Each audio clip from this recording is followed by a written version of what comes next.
I never expected my quiet weekend on the farm would lead to this. I mean, I've been through enough changes lately, getting divorced, adjusting to life on my own. But what happened with Sophie? I never saw it coming. It all started with an innocent call from my dad. "Mike, can you come down and help out on the farm this weekend? Got some heavy lifting I could use your help with." Sure, no problem, I thought. A few days of work, a couple of beers, and some time in the sun. What I didn't realize was that Sophie, my dad's best friend's stepdaughter, would be there. And not just any version of Sophie. No, the 26-year-old Sophie who had grown into the kind of woman that makes you question everything. The Sophie who, over the past few months, I'd found myself thinking about more than I probably should. When I pulled into the driveway that Saturday morning, the sun already blazing, I spotted her by the barn, stacking feed bags like she belonged in some kind of farm calendar. Her auburn hair had come loose from its ponytail, clinging to her damp skin, and the way she moved, strong, confident, had me frozen for a moment, watching her before I even realized what I was doing. She caught me staring, her lips twisting into a smirk. "About time you showed up," she teased, wiping her forehead. "Thought I'd have to do all the heavy lifting myself." I laughed, trying to play it cool, though something inside me was already starting to shift. "Couldn't let you do all the work," I said, grabbing a bag and throwing it over my shoulder. We worked together for the next few hours, side by side, sweating under the relentless sun. The air between us felt charged, like there was something just waiting to break loose. I couldn't help but notice the way her body moved, the way her skin glistened, or how my eyes kept drifting to her every time I thought she wasn't looking. It didn't take long before she caught me again, and this time, she didn't let it slide. "You good?" she asked, her voice laced with something that felt more like a challenge than concern. I cleared my throat, embarrassed. "Yeah, just tired, I guess." But we both knew that wasn't it. After we finished the last of the chores, we retreated to the porch, grabbing a couple of beers as we watched the sun dip lower. The sky was painted in fiery oranges and reds, the kind of scene that could make you forget all the mess you've been carrying around. I took a sip of my beer, trying to focus on anything but her, but it was impossible. Sophie had this quiet intensity about her that made it hard to think straight. And the way she was looking at me now, like she could see right through me, didn't help. "You ever wonder what life would be like if things were different?" she asked, her voice low, her eyes never leaving mine. I hesitated, not sure where this was going. "Different how?" She took another sip, glancing out over the fields before answering. "I don't know. Like if people didn't care so much about what's right, or what's supposed to happen. What if we could just do what we wanted?" Her words hit me like a punch to the gut, because the truth was, I had been wondering the same thing for months. Ever since I started seeing Sophie in a way I shouldn't have been. Ever since I realized that no matter how many times I told myself it was wrong, I couldn't stop thinking about her. "Sophie," I started, my voice thick with hesitation, but she didn't let me finish. She set her beer down, turning toward me, her face suddenly so close I could feel the warmth of her breath on my skin. "Mike, I can't stop thinking about you," she whispered, her voice barely audible, but it cut through the air between us like a knife. "I know we're not supposed to, but I can't help it." Everything inside me screamed that this was a bad idea, that I needed to stop this before it went too far. But the way she was looking at me, the way her fingers brushed against mine, made it impossible to pull away. My heart pounded in my chest, and all the reasons why this was wrong started to blur into the background. I didn't know what to say, but the truth was already out. "I've been thinking about you too," I admitted, my voice rough, almost like it hurt to say it out loud. For a moment, neither of us moved. The tension between us was so thick I could hardly breathe. Then, before I could stop myself, I reached out and cupped her face in my hands. Her skin was soft, warmer than I expected, and when I kissed her, it was like every barrier I had built over the past few months shattered. The kiss was slow at first, like we were both trying to figure out if this was really happening. But then she pressed herself against me, her hands sliding into my hair, and suddenly it wasn't slow anymore. It was raw, urgent, like we had been holding this back for too long. Sophie's fingers tugged at my shirt, pulling me closer, and I felt the heat of her body against mine. The world around us seemed to disappear, leaving just the two of us and the fire that had been smoldering between us for months. My hands found her waist, pulling her tight against me, and I could feel her breath hitch as the kiss deepened, as everything we had been trying to avoid came rushing to the surface. When we finally broke apart, both of us were breathing hard, and the air between us felt heavier than it had all day. I looked into her eyes, and I could see the same mix of desire and confusion reflected back at me. "We shouldn't," I started, but my words trailed off when she pressed her finger to my lips, silencing me. "I know," she whispered, her voice shaky but determined, "but I don't care." And just like that, the last of my resistance crumbled. I kissed her again, harder this time, my hands roaming over her body as I pulled her closer, wanting nothing more than to lose myself in her. There was no going back now. Whatever line we had just crossed, we had crossed it together. We didn't talk about it after that. There wasn't any need for words because the second I kissed Sophie again, all the confusion, all the worry, just disappeared. It was like everything in the world faded, leaving only the heat between us. I pulled her close, her body molding perfectly against mine as our kiss deepened. The taste of her was intoxicating, and I felt her fingers digging into my shoulders as she kissed me back with a hunger I hadn't felt in years. There was no more hesitation, no second-guessing. We had crossed the line, and I didn't care. I felt her breath quicken as I trailed kisses down her neck, my hands sliding over the curve of her waist, pulling her even closer. Every inch of her skin felt like it was on fire, and the way she pressed against me made it impossible to think about anything else. The world around us, the sun setting, the crickets beginning to hum in the distance, seemed a million miles away. Without breaking the kiss, we stumbled back toward the farmhouse, her hands tugging at my shirt, her breath hot and uneven as we moved in sync. By the time we made it to the front door, I was barely aware of anything other than her. The feel of her lips, the heat of her skin, the way her body fit perfectly against mine. Inside, the air felt cooler, but it did nothing to calm the fire between us. We barely made it down the hall before I pressed her against the wall, kissing her hard, my hands roaming freely now, taking in the softness of her curves. Sophie's hands found their way under my shirt, her touch sending shivers through me as she explored the planes of my chest. I hadn't felt this alive in years. There was something electric between us, something that had been building for too long, and now that we had let it loose, there was no stopping it. I lifted her into my arms, her legs wrapping around my waist as I carried her toward the bedroom, her lips never leaving mine. The way she clung to me, the way her body responded to every touch, every kiss, it was like we had been waiting for this moment for years. When we reached the bedroom, I laid her down on the bed, her hair fanning out across the pillow as I hovered over her, drinking in the sight of her. Her chest rose and fell with every quickened breath, her skin flushed from the intensity of it all, and for a moment, I just stared. She was beautiful, more beautiful than I had ever let myself realize. Sophie reached up, pulling me down to her, her lips meeting mine again. But this time, the kiss was slower, deeper. It wasn't just about the urgency anymore. There was something else, something more meaningful behind the way she kissed me now, the way her hands moved over my skin, sending sparks of electricity with every touch. I couldn't get enough of her. The feel of her skin beneath my fingers, the way her breath hitched every time I touched her.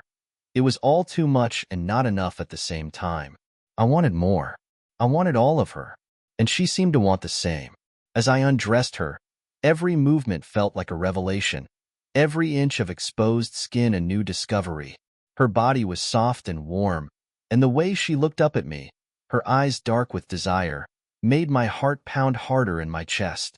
I leaned down, trailing kisses over her collarbone, down the curve of her stomach, my hands exploring every dip and curve. Her fingers tangled in my hair, tugging gently as she let out a soft moan, her body arching under my touch. The sound of her soft sighs, her whispered name on her lips, drove me wild. It was like every part of her was calling out to me, pulling me deeper into the moment, and I was more than willing to follow.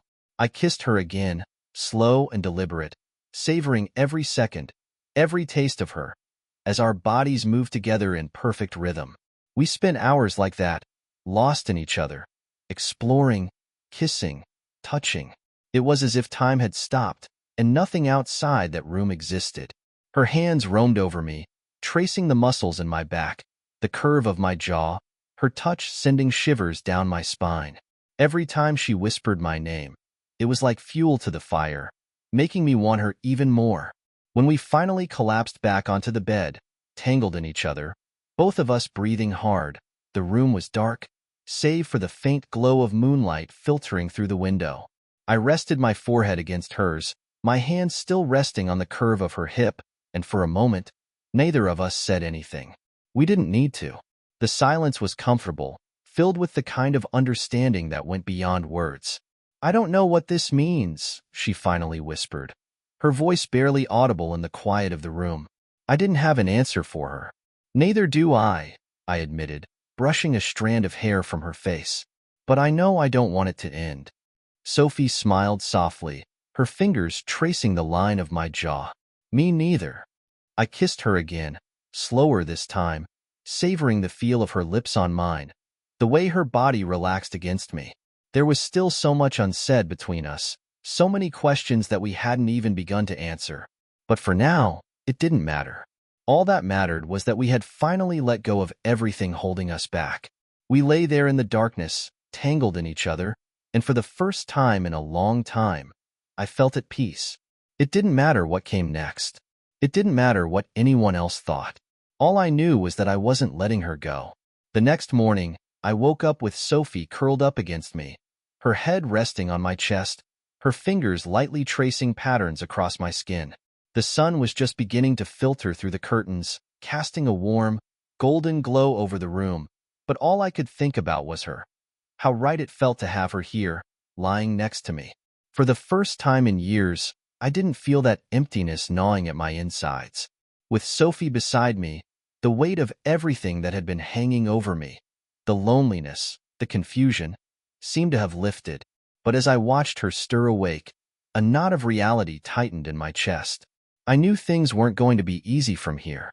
Sophie opened her eyes slowly, blinking against the soft light. When she saw me looking down at her, a lazy smile spread across her lips, and for a moment, all the doubts, all the complications melted away. "Morning," she whispered, her voice still thick with sleep.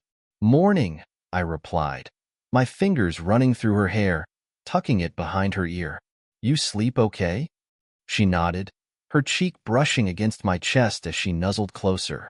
"Better than I have in a long time."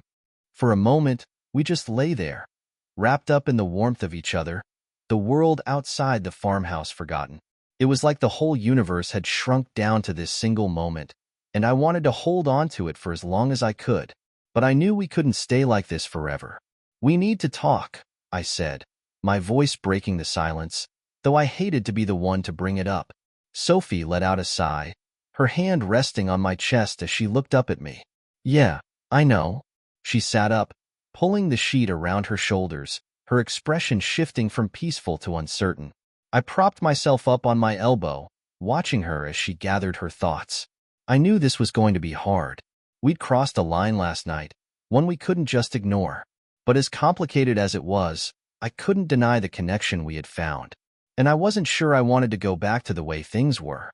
"What happens now?" she asked softly, her eyes flicking up to meet mine, filled with a mix of hope and worry.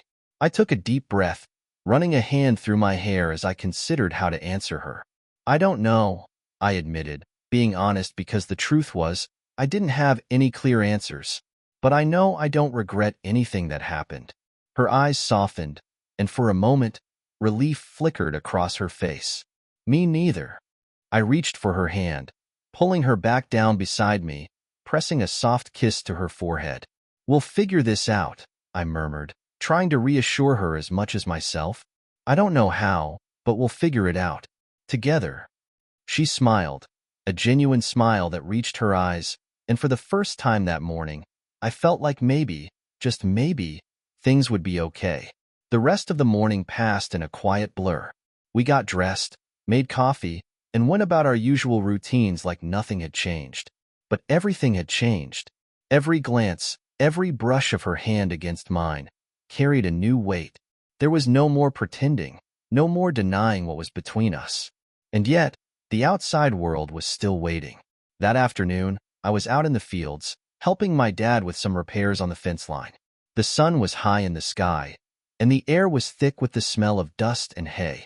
It felt good to get back to the work I knew so well, the physical labor grounding me after the whirlwind of emotions from the night before.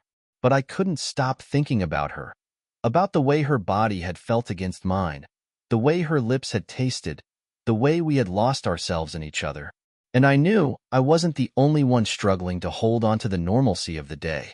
By the time I came back to the farmhouse in the late afternoon, Sophie was waiting for me on the porch, a look of quiet determination on her face. I could tell she had been thinking about what happened, about what it meant, about what came next. "We need to talk to them," she said, her voice steady but her eyes betraying the nerves underneath. "About us." I nodded, swallowing the lump in my throat. I had known this moment was coming, but that didn't make it any easier. Telling our families, the people who had watched us grow up together, was going to be complicated. There was no escaping that. But I also knew that I couldn't hide what I felt for her. I didn't want to. "You're right," I said, stepping closer, reaching for her hand. "We need to be honest about this. About us." Her fingers tightened around mine, and in that moment, I felt a surge of strength, not just in her, but in myself too. We had made a choice, and now we had to live with it. But I knew, deep down, that I didn't want to go back to a life without her. We spent the rest of the evening preparing for the conversation that was waiting for us. There was no way to predict how it would go, no way to know what kind of fallout we'd face. But as we sat on the porch, watching the sun sink below the horizon, her hand in mine, I knew that we would face it together. "I love you, Mike," she said softly, her voice carrying a certainty that made my heart swell. "No matter what happens." I turned to her, my chest tightening at the sound of those words. I hadn't realized how much I needed to hear them until now. "I love you too," I whispered, pulling her close, pressing my lips to hers in a kiss that was full of promise. Whatever happened next, we'd face it head on. There was no turning back now. A few days later, everything came to a head. Sitting around the kitchen table with our families was one of the hardest things I had ever done. The looks of shock, disbelief, and, eventually, acceptance passed over their faces. It wasn't easy, but in the end, it was worth it. We stood strong, side by side, and when the dust settled, I knew we had made the right decision. Life wasn't always simple, but what Sophie and I had was real enough to fight for. As the weeks went by, we settled into a new normal. The farm continued to hum with its familiar rhythm, but now, every day was filled with the quiet intimacy we had found that night. Stolen glances, shared laughter, soft kisses in the fading light of day. It wasn't perfect, but it was ours. And for the first time in a long time, I knew that I had found something worth holding on to. Sophie had changed everything.